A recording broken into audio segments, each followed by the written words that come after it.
Hey everyone, this is Rajesh again from Category Specialist Community Channel. The reason we opened this channel to share in-depth details about category management, which might support for the people who run an organization or the people who get involved in the retail industry or the people who started their career as a category manager. We have been uploading series of videos about category management. In today's topic, we are going to discuss about inventory turnover. Before we get into the formula for inventory turnover, let us understand why inventory turnover metric is so important for a retailer in e-commerce. The inventory turnover metric will tell you how many times a retailer sells and replaces their inventory into a cash. I repeat again, the inventory turnover measures will tell you how many times a retailer sells and replaces their inventory into a cash.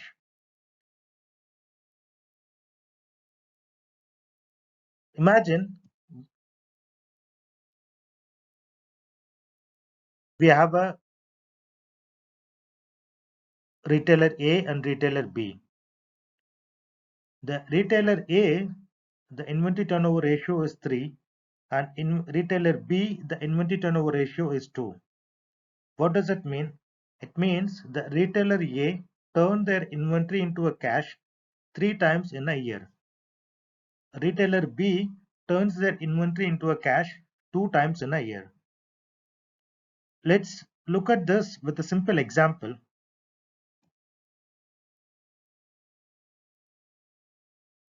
Imagine retailer A invested their cash into inventory in the beginning of the year. They started selling,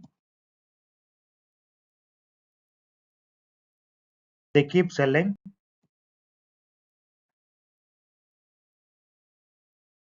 and by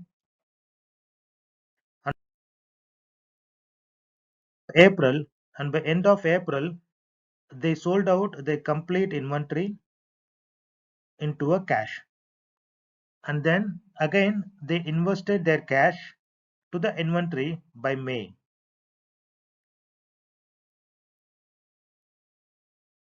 And they started selling the inventory.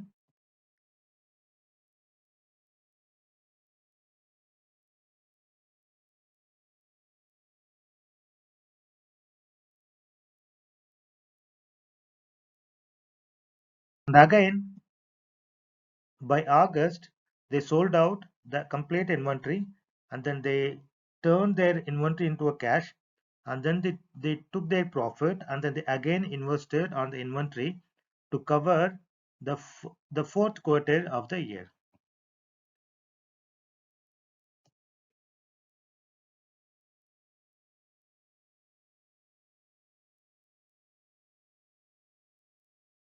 They started selling,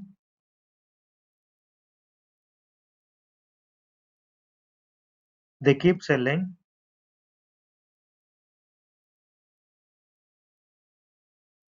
and their inventory, the complete inventory value was what they invested, it turned into a cash. So let us the formula to calculate inventory turnover ratio. The inventory turnover ratio can be calculated by cost of goods sold divided by the average inventory. Imagine the retailer A. Before we go to the example, let us look at how we can get the average inventory value. The average inventory value can be calculated simply adding the beginning inventory plus the ending inventory divided by 2. By doing this, you get your average inventory value. Let's take some real example. Since we started with the retailer A and retailer B, let's take retailer A as an example to measure what is their inventory turnover ratio. Imagine, imagine the retailer A They made a sales turnover of 225 million in 2022. They made 225 million with a margin of 45%.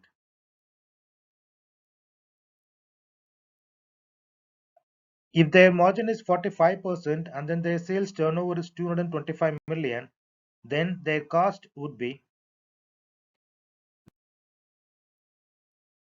goods sold is 123.75 million. Let's look at their average inventory value. Their opening inventory for 2022 is 42 million, and then their ending inventory by end of 2022 is 38 million. So if you apply our formula to calculate the average inventory, the opening inventory plus ending inventory divided by 2. If you apply this formula, you end up with 40 million as average inventory value for retailer A. So let's apply this average inventory value into the cost of goods sold to figure out the inventory turnover ratio for retailer A. As we mentioned before, the inventory turnover ratio formula is cost of goods sold divided by average inventory. In our case, for retailer A,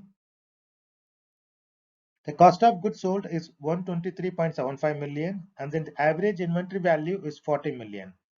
So if you do the math, we end up with the 3.075 as the inventory turnover ratio for retailer A. Usually the industry average, if you are maintaining your inventory better, then your average inventory value, your inventory value supposed to be more than 4. If you have the inventory turnover ratio is more than 4, then which means you are managing your inventory better. What the low inventory value will indicate? Low inventory turnover indicates that either you are low than the inventory what you carry, or you are dumping the inventory more than your sales. So in both cases, it will harm the business and the profitability of the business. I hope this video will be useful for you and will catch you with the next video. Thank you.